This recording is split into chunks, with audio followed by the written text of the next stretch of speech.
Good morning, guys. It's Dr. Pete. And today I want to discuss why it is so important to just never give up.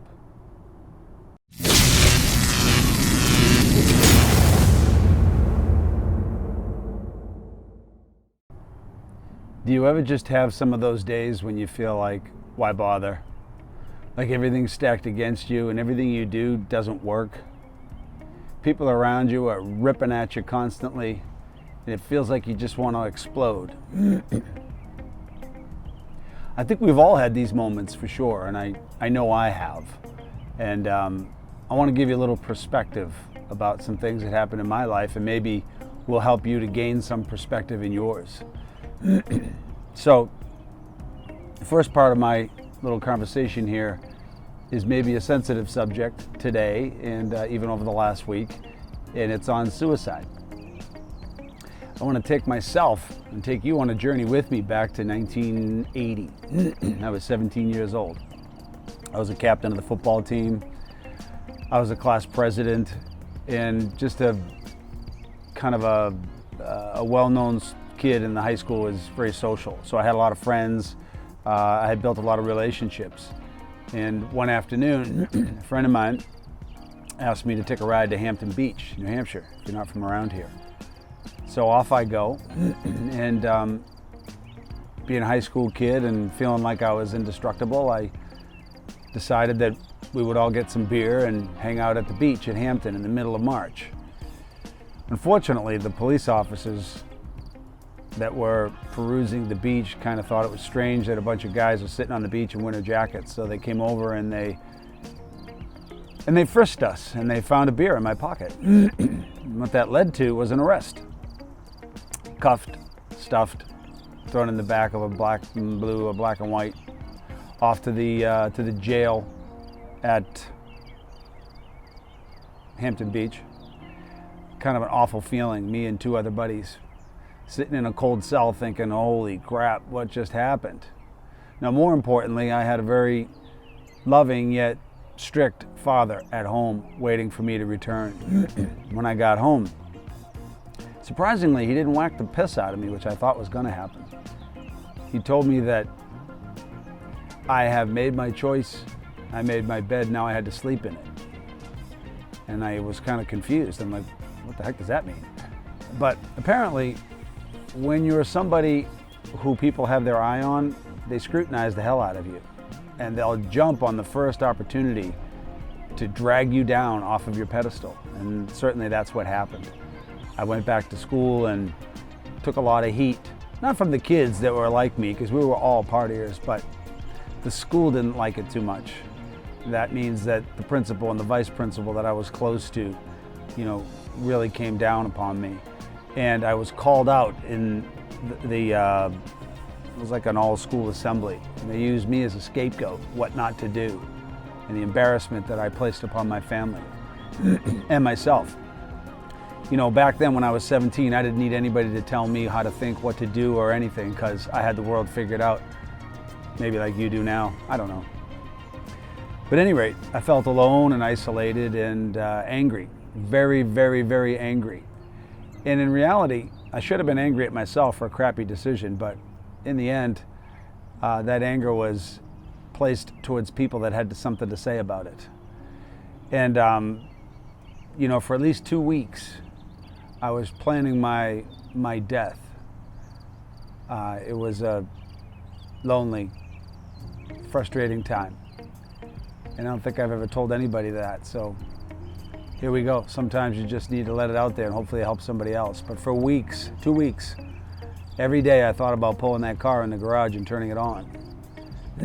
And everybody around me was letting me go, just hoping that pain from my choice would soak in deep enough to make a difference, to make a change in my behavior and my future choices and decisions.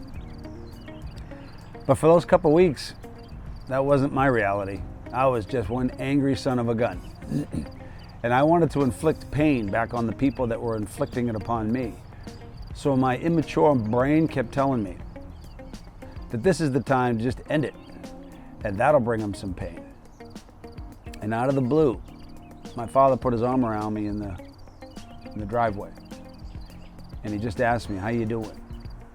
And it was like in that moment, that's what I needed in order to shift my emotional state back to a sense of reality and get back to being the kid that I was, full of dreams and of what I wanted to do with my life.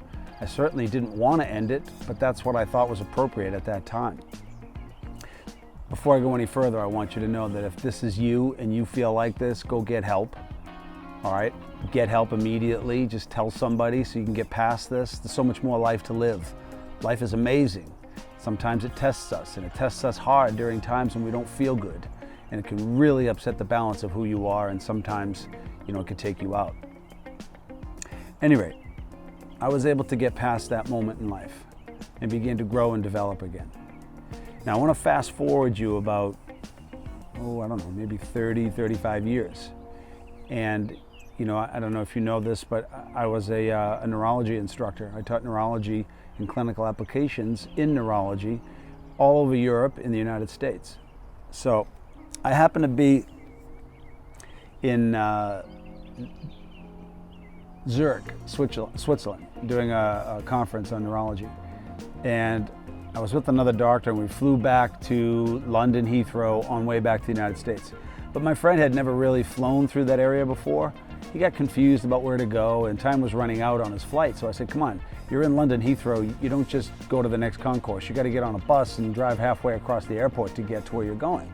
So he was running out of time, and we decided that we would race over there as quickly as we could, and I would help him. Well, along this quick trajectory race, I dropped my passport in the security lines where the belt is, the x-ray. And it got lodged in there, and when I had gotten back to my flight, went to go check in, I didn't have my passport. I couldn't find it, they couldn't find it, I missed my flight to Boston. So I'm going to be sleeping in the airport in London Heathrow. I'm a little bummed out. I wanted to get home, it was a long week, and so I did what I know to do, which is just keep going. So I opened up a notebook and started writing my lesson plan to teach in Dallas the following week. And as I sit there, there's a bunch of people walking around me, and I look across and I see this young boy, about 5 years old, 5, 6 years old. He's running up and down the concourse, kicking a soccer ball. And the more I looked at him, the more something wasn't right. So I looked over to the mother, who was sitting just a few feet from me, and I asked, is this your child? She said, yes. So we get talking a little bit about her son and how awesome he is. As every parent, I'm one too. We gloat over our kids. So I said, is he a healthy boy? Everything's been good? She said, oh yeah, nothing's been a problem. So I told her who I was. I told her what I do. And I'd just come from a neurology conference, and I wanted her to know that there might be a little hitch in your son's step. So while he was running and kicking the ball, he would every once in a while catch his toe, and it just didn't look right. And I obviously know something about this, so I said to her, this looks like a steppage gait. It's probably nothing, but I think you should go have it checked out. She was a little concerned. Obviously, some stranger tells you your son may have a problem. I didn't tell her what, but I said, I just put a doctor on a plane to New York. He lives in Long Island. Where do you guys live? She said, we live in Harrisburg, Pennsylvania, and we could get to his office if you're suggesting that. I said, yes, absolutely.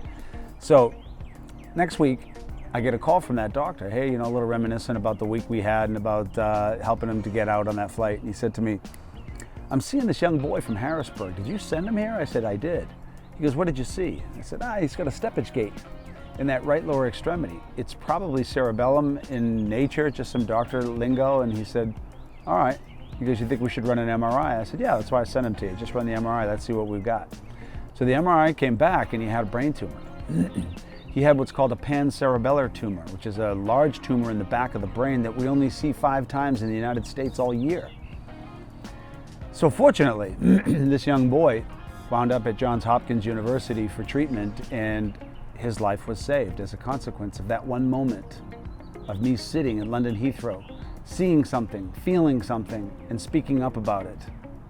But when I really sit back after all that, I wonder, what would have happened if when I was 17, I lost my battle and I wound up taking my own life?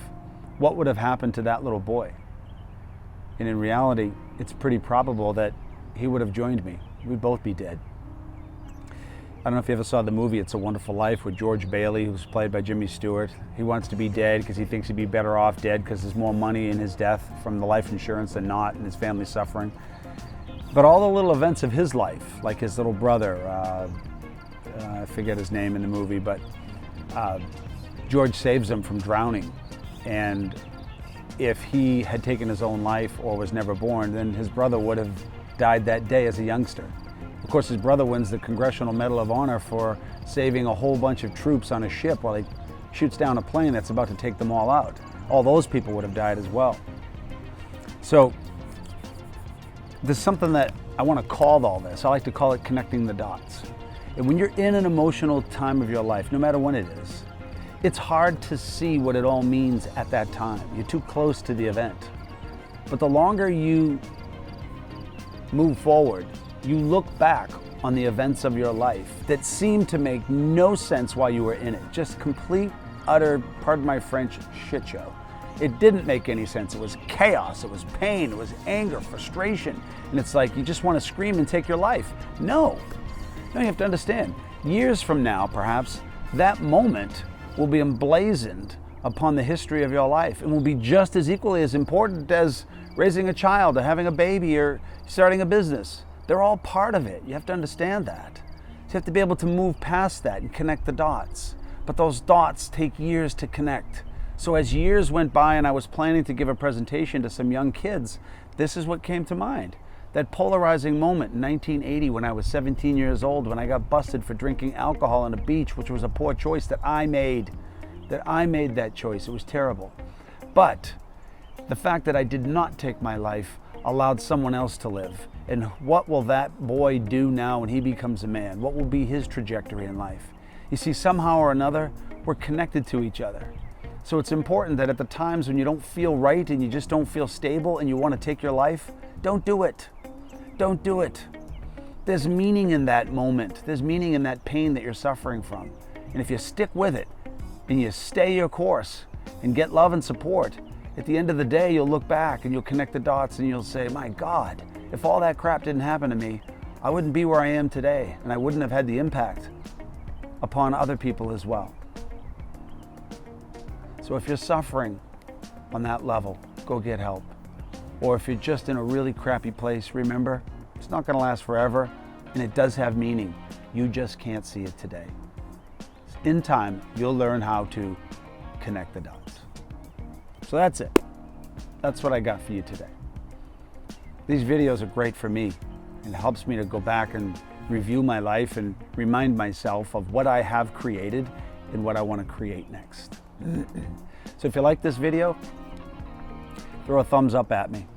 If you want to subscribe and get more of these, I'd love to have you on board as well. And if you have questions and comments, just go ahead and dump them in the comment section below and we can open up a dialogue there as well. But I hope you have a wonderful weekend, and I can't wait to see you next week.